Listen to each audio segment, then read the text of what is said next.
கர்த்தருடைய பரிசுத்த நாமத்துக்கு ஸ்தோத்திரம். இன்றைய தினத்துக்கான தேவனுடைய வார்த்தையானது யோபினுடைய புஸ்தகத்தில் 23ஆம் அதிகாரம் 10வது வசனத்தில் கடைசி பகுதி வாசிக்கும் பொழுது, அவர் என்னை சோதித்த பின் நான் பொன்னாக விளங்குவேன் என்று சொல்லி யோபு சொல்கிறான். அவர் என்னை சோதித்த பின் நான் பொன்னாக விளங்குவேன் என்று சொல்லி இதில் வாசிக்கிறோம். உண்மையாகவே யோபு சோதிக்கப்பட்டதான ஒரு மனுஷன்.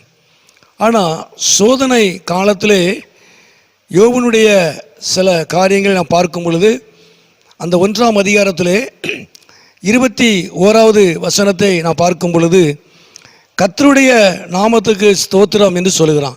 கர்த்தர் கொடுத்தார், கர்த்தர் எடுத்தார், கர்த்தருடைய நாமத்துக்கு ஸ்தோத்திரம் என்று சொல்கிறான். ஆகவே சோதனை காலத்திலையும் எல்லாவற்றையும் அவன் இழந்தாலும் அவன் சொல்லுகிற ஒரு காரியம் கர்த்தருக்கு ஸ்தோத்திரம். இந்த நாட்களில் நாம் தேவனிடத்திலே நன்மைகளை பெறும் பொழுது நாம் கர்த்தருக்கு நன்றி சொல்லுவோம், கர்த்தருக்கு ஸ்தோத்திரம் செலுத்துவோம். ஆனால் யோபு சோதனை காலத்திலே எல்லாவற்றையும் இழந்த நிலைமையிலே அவன் கர்த்தருக்கு ஸ்தோத்திரம் என்று சொல்லுகிறான், தேவனை மகிமைப்படுத்தினான். ரெண்டாவதாக வேதத்தில் வாசிக்கும் போது 22ஆம் வசனத்திலே நான் பார்க்கும் பொழுது, அதாவது தேவனை பற்றி குறை சொல்லவில்லை என்று சொல்லி பார்க்கிறோம். அப்போது ஆண்டவரை அவன் குறை சொல்லாதவன், தேவன் எனக்கு இப்படி பண்ணிட்டாரே என்று சொல்லலை. ஆண்டவரை குறித்து அவன் குறை சொல்லாதவன், அதாவது தேவனை குறித்து அவன் முறுமுறுக்காதவன், குறை சொல்லாதவன், முறுமுறுக்காதவன். ஆகவே சோதனை காலத்தில் தேவனை மகிமைப்படுத்தினது மாத்திரமல்ல, அவரை குறித்து ஒரு குறையும் சொல்லலை, தேவனை அவன் முறுமுறுக்கலை. நாம் சில நேரங்களில் கஷ்டங்களை சந்திக்கும் பொழுது தேவன் எனக்கு இப்படி அனுமதிச்சிட்டாரேன்னு சொல்லி நாம் அவரை முறுமுறுக்கிறோம், அவர் மேலே வருத்தப்படுகிறோம், வேதனைப்படுகிறோம்.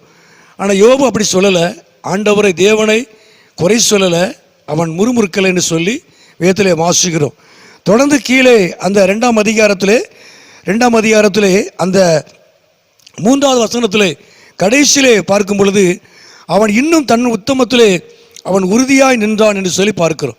ஆகவே இன்னும் என்று சொல்லி வேதத்தில் வாசிக்கிறோம். ஆக இவ்வளவு சோதனையான காலத்திலையும் நேரத்திலையும் அவனுடைய உத்தமத்திலே, அவனுடைய உண்மையான வாழ்க்கையிலே அவன் உறுதியாக இருந்தான் என்று சொல்லி பார்க்கிறோம். இந்த நாட்களை எடுத்துக்கொண்டால் அவனுடைய அழைப்பிலே அவன் உறுதியாக இருந்தான், அவனுடைய விசுவாசத்திலே அவன் உறுதியாக இருந்தான், அவனுடைய உத்தமத்திலே அவனுடைய உண்மை உள்ள வாழ்க்கையில், அவனுடைய கிறிஸ்தவ வாழ்க்கையில் அவன் உண்மை உள்ளவனாய் அவன் உத்தமத்திலே அவன் உறுதியாக இருந்தான் என்று சொல்லி வேதத்திலே வாசிக்கிறோம்.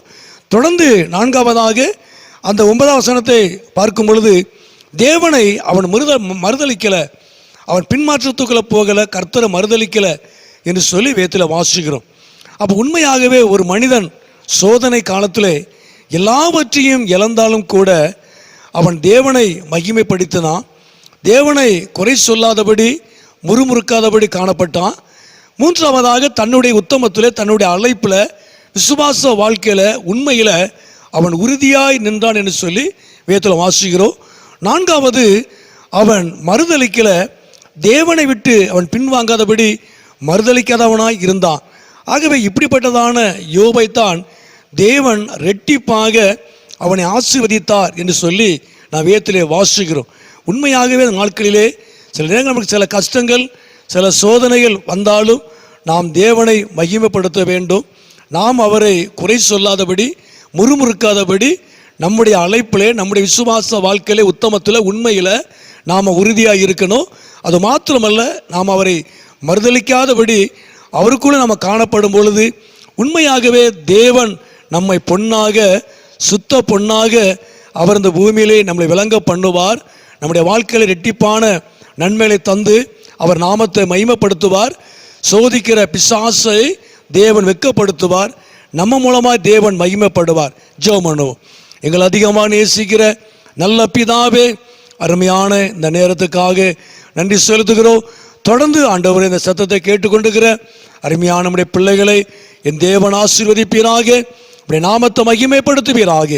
எந்த சூழ்நிலையிலையும் ஆண்டவரே நாங்கள் உம்மை விட்டு பின்வாங்காதபடி, நாங்கள் உம்மை மறுதலிக்காதபடி, ஆண்டவரே உம்முடைய அழைப்பில், நீர் கொடுத்த விசுவாசத்தில், உண்மையிலே ஆண்டவரே நாங்கள் உறுதியாக நிற்கத்தக்கதாக கர்த்தர் தாமே நீர் எங்களுக்கு கேட்டுக்கொண்டு ஒவ்வொரு பிள்ளைகளுக்கும் நீ உதவி செய்வீராக.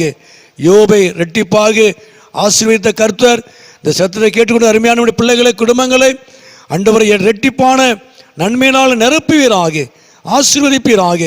இழந்து போன எல்லாவற்றையும் தேவன் திரும்ப கொடுத்து அப்படி நாமத்தை மகிமைப்படுத்தும். நீர் மகிமையான காரியங்களை செய்யும். இயேசுவின் நாமத்தை ஜெபிக்கிறோம் நல்ல பிதாவே.